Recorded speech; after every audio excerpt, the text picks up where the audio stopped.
Oh, I guess I should. Yeah, I was going to say maybe I should. You're the video game host. Yeah. You're the game welcome master. everyone. Yeah, I'm the Fungeon master because we have fun.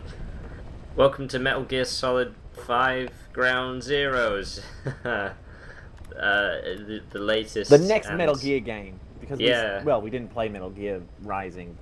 Well, the next Metal Gear Solid game. Yeah. Metal Gear. We played Actually, Revengeance. no, I got it right the first time. Fuck shit. Yeah, we did play, or whatever. Yeah.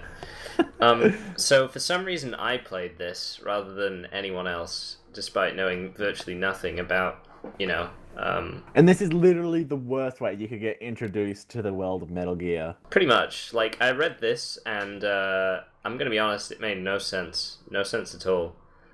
Like, my friend is like this. He's always asking me stuff about the Metal Gear series, in preparation for number 5, and it's like, how do you not know that? You played through the games and shit. Oh wow. Yeah, see, I've played none of them. So I'm assuming that this exposition makes sense to people who have even a clue what's going on in this universe. It makes sense to me. Yeah. Because I played Metal Gear Solid 3 and Peace Walker, although I haven't played Portable Ops, so some of it, like how he meets Kaz, doesn't make sense to me. So yeah. Do you know what a Metal Gear is, by the way? Oh, is it a big robot thing? I think you fought it's one a bipedal Revengeance robot or that can launch nukes. Oh, it launches nukes. See, that was not mentioned, but yeah, okay, that makes... Actually, it was literally just mentioned on that slide. Well, I meant in the game where you fought... The other Metal Gear game we played, when you actually fought a Metal Gear. Oh, yeah. Well, Metal Gear Ray is actually an anti-Metal Gear, so it's made to combat Metal Gears rather than actually being a Metal Gear.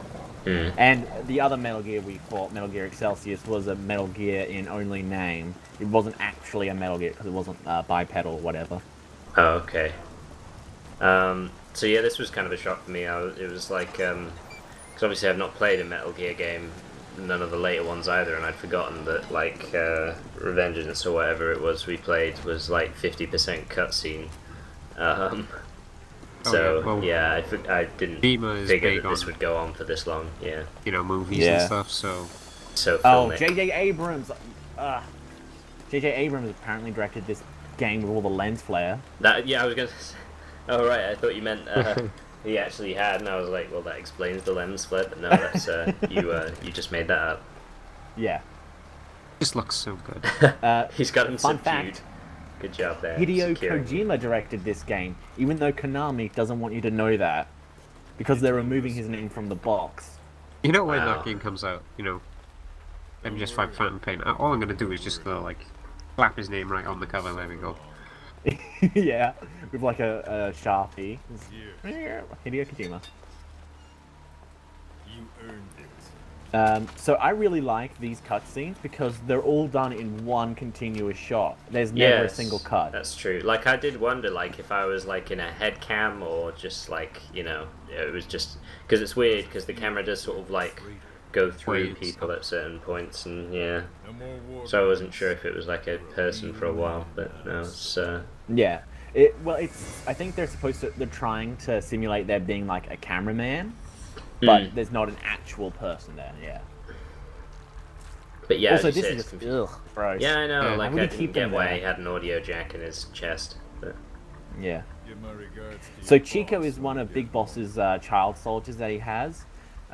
He came to his village to try and find something, and he found Chico there, and Chico was like, "Just kill me already," or he wanted to die, and he wanted Big Boss to kill him. And Big Boss... Rathenauts, Comrades and stuff. Yeah, I love this song. So Big Boss instead just fired a blank shot, or fired a shot into the air. Or actually, no, it was into a picture of Chico. And then he said, "From this day on, your life belongs to me," and stuff like that. So that now he's one of his child soldiers. Grand. Yeah. It's kind of interesting to see how Big Boss sort of developed. Because in the original Metal Gear game, Metal Gear 1, he is the antagonist. He's this awful guy who has these child soldiers. He is a guy who has an entire army created of children. And you want to know, what a monster! Why would he do that? And well, you find out, and it's kind of like, oh shit, he's actually not that bad of a guy, which is kind of weird because he's supposed to be the antagonist. Mm. She survived.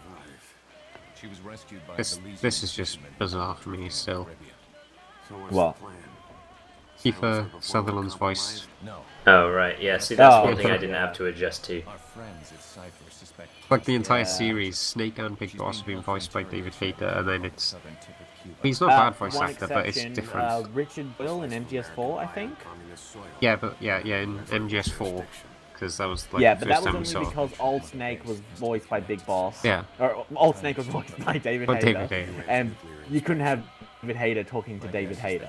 I reckon because they he's, use the same still voice. he's still a good. He's voicing it. Ah, it's Metal Gear. Yes, it is Metal Gear. Ah, you're Big Boss. Yes, I'm Big Boss, and you are my son, also my clone. You are made of the recessive parts of my genes, and Solid Snake, or Liquid Snake was made of the She knows the truth. dominant parts? Yeah, Fuck, dominant, yeah. Yeah. He started And Paul Solidus Snake, who was the president of the United States, was made out of a mixture of both, but he suffered from advanced aging much more, quickly. I don't know, Than the others. immediately than... Because he was the than, youngest, I Solid think, and- actually. What? He was the youngest of the clones, I think, but he Oh, was, yeah. like, physically... Yeah, but he was physically the oldest. I'm not sure you guys are going to be completely able to fill me in on Yeah, all of yeah. this. Yeah. Going into, like, the 5th game when there's been, like, 6 or 7 main entries, you know, so Yeah, far. I mean, but- Peace Walker was originally going to be Metal Gear Solid 5. No, here's one thing I don't understand. Like, it mentioned a thing called Fox at the beginning, but it says, like, Yeah. Zoff on the thing. Like, is I that don't know. other helicopter's mirrors that it's backwards? I don't think so.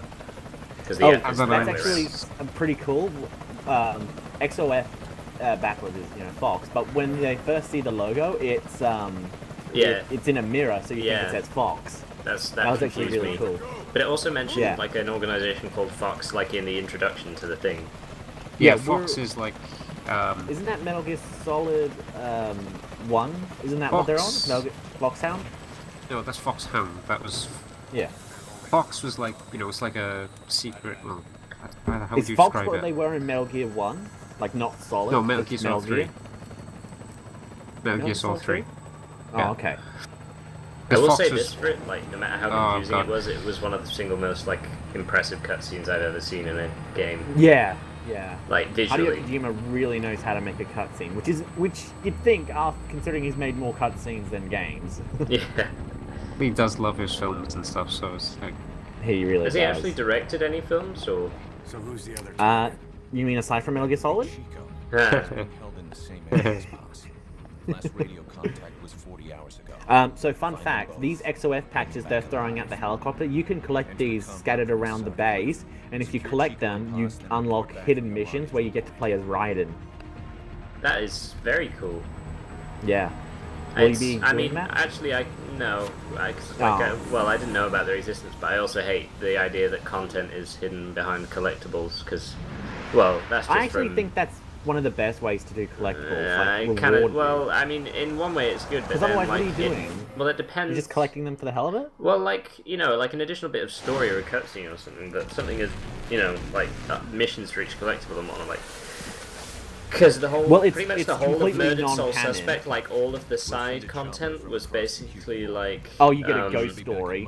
Yeah, like, you had to collect a bunch of stuff, and then you would, like... Yeah, then you'd get a mission that you could do. But, like, yeah, They like, show that you a meant piece that a of lot of concept the art that game... they're slowly zooming in on. Fine. Oh, is I that... like some alone time now and then. Is that what it actually was? I swear think a lot it of was- them it were. looked like a lot of concept them were art. missions as well, though. Like some of them definitely were. Yeah. Yeah, but I think it's alright to do it in this type of setting where the side mission you're getting isn't actually plot related. Like it actually says like computer simulation set in 20XX or whatever, and you're playing as Raiden. Okay. Well, yeah. I guess that's fun. I suppose it's easy enough to look up the locations online if like you really want to get that out of it. But Yeah. And I'm gonna avoid because I know you've said that this game can be completed in like 5 minutes flat or whatever, but I'm gonna 90 avoid minutes. doing that if I can. Like I don't know yeah, I whether or not I'm watched actually this avoiding it. actually. I've watched this raw file already. You are not really good at stealth games. I'm terrific at stealth games. Because in a stealth game, what the enemies are expecting is someone sneaky. So what you've got to do is come in with the element of surprise and like really like it's like sort of the reverse psychology stealth. This is such a good wallpaper moment, though. I think that'd be a great wallpaper. Just having Snake there. With the directed by Kojima thing there, just to stick it to Konami. Well, not Konami, but... Well, no, yeah, Konami. Yeah, you know, in the main game, that's going to be like all edited out. I hate this, by the way, just real quick. It's called an iDroid. Oh, yeah, no, I remember hearing that name. I thought it was funny. I'm not sure if I got my... I think I used it a fair bit at the beginning, and then sort of, like, now only use it for navigation, because it's not that useful. Yeah. What were you saying, Mad Dragon? You are? You were going to say something and I cut you off to say I hate the iDroid? Oh, that was a quick edit because I had to... I can't remember. I might have had to change a load of graphical settings or something. I don't know. Yeah, I think it looks a bit different. I'm not sure. Maybe you changed like the anti-aliasing? Maybe. I don't know what I changed. Yeah, because it looks like it's more FXAA now. But I'm just talking out of my arse, so I don't know. Well, you've seen it more than I have. Sorry, Mad Dragon. This time for Mad reals. Dragon. Yeah, what do you want to say? I don't know. I can't even remember. Okay. I'm sorry. He's probably back playing Monster Hunter now. No. To be fair though, like, Maybe. considering they insist on the importance of remaining unseen at the beginning of this, there's not an awful lot of consequences for, like, being seen. It's on hard difficulties, and without reflex, it is a pretty big consequence. Oh, You get, like, armored vehicles and stuff, right? Well, no, you didn't have it too low, but if you do want a more enjoyable stealth experience where you're punished harder... Yeah, I think I probably should have done hard. that, but never mind. But I don't actually think you can play on hard your first time through. I think you have to complete the mission first on normal. Oh, you might be right, yeah. I want to believe that anyway. That way I have no choice. Yeah, so I think for your first time through on any mission, you have to play on normal.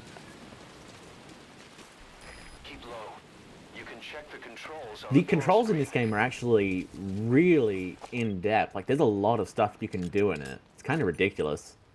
Like, you can... I'm not sure I've explored the full extent of that, but... Oh, you can aim in first person, you can aim in third person, you can lie on your belly, you can roll around on your belly. Actually, that's a way to get an XOF patch. If you roll around a lot, eventually the XOF patch that slipped into your back, or like into your belt, will fall off and you can collect it. Huh. That's funny. Yeah. I think another one I guess him you sticking that in his belt was like the meant to be the suggestion that you're meant to find these, I guess, in game. Like that was the hint. Yeah. What I like here is that when you zoom in on them, he mentions that you can listen in on conversations, but because there's no conversations happening at that light post, you can just hear that him squeaking the searchlight, which is kind of cool. Yeah, Your first alert ever in a Metal Gear Solid game. Yep. Yep, so that's what reflex is. Normally you just get the exclamation mark and then you'd be alert. Everyone. Yeah, no, I know the sound, definitely. But Metal Gear Solid 5 added reflex mode, which makes it so that... slow-mos, yeah. Yeah, to be honest, I didn't get a lot of use out of that anyway, but, like, well, I did when it was like 1 or 2. Yeah, you get a lot more use out of a certain machine gun, don't you? That's a lie. So what do you think about there being no lock-picking minigame? I was very surprised by that, like, and also the fact that the door didn't open straight away. Like, the reason I was stood still before it was like, oh, do I just walk forward? Like, I didn't realise. I also wondered if this was like some kind of cover mode, but it wasn't. So yeah, I went back over again because that wasn't what I thought it did. Yeah. I'm not sure I like own the persona of Snake in this playthrough, or like his renowned stealth skills. Yeah. I was intrigued by. I don't know. Maybe you do a little bit. I mean, especially upcoming. Yeah, that's true, actually, no. This is definitely 100% stealth playthrough. Yeah. Ignore the fact that you got spotted earlier. Well, yeah, obviously. Like, everybody gets spotted once just to lure them into a false sense of security. That's just a warm-up. Yeah. I have to admit, I was intrigued by this. But the thing is, as soon as I got in, obviously, like, he got alerted. So naturally I had to take him out. But for some reason that just made them angrier, so at that point, like, I had to just sort of roll with this. See, I hate this because it's obviously designed for an analog stick where you've got like a constant movement left or right, but on PC you've got the mouse, so you're just jittering left and then you've got to keep swiping left. Yeah, you can tell I'm using a mouse for this, that's for sure. But I mean, considering I treat this game as a shooter, basically, like, I'm not going to use the controller for it. Yeah. Yeah, see how you're just like doing like a big I know, turn it and turns then quite stop. slowly, yeah, like... Yeah. Yeah, could do with higher mouse sensitivity for this, but then it would be too sensitive for everything else for my taste. Yeah, exactly. So, what do you think about the voice acting? I think I mean, it's kind of like, just from the opening cutscenes or whatever. Yeah, there's not really much else to go on. Pretty good. While you're going on a rampage. I like it. Mostly, yeah. Like, there's usually a level of melodrama to pretty much everything. At least that's what the gist I get from the Revengeance thing. But it's cool. It fits. And so now I sort of stealthily slink. My normal. Like, I slink away into the night. You thought that door was openable? Yeah, I considered it. Yeah. But some they were are, none the which is wiser. really confusing. I think I don't know if there's I like think a it was specific because it's color. like reasonably well like rendered. Usually I'm just like, you know, if the door looks shit, then you can't go in, that kind of rule. Yeah, like if the doorknob is just painted on, you think, oh, I can't go through there. Actually, I don't not think even that a real has door. Yeah, it's like Roadrunner style painted on. So, as you can see, far fewer enemies on this radar now. So I've basically just facilitated one of the stealthiest infiltrations you'll ever see. Yeah. What surprised me about this game is that coming from Splinter Cell, Blacklist, where you can climb up on pipes, I was surprised that you couldn't climb up those pipes because they're fully 3D rendered and they look like something you could climb on, like if you're a stealth operative. Yeah. So that really confused me. You can climb on sandpipes. Yeah, exactly. And Cole Phelps isn't even particularly, agile.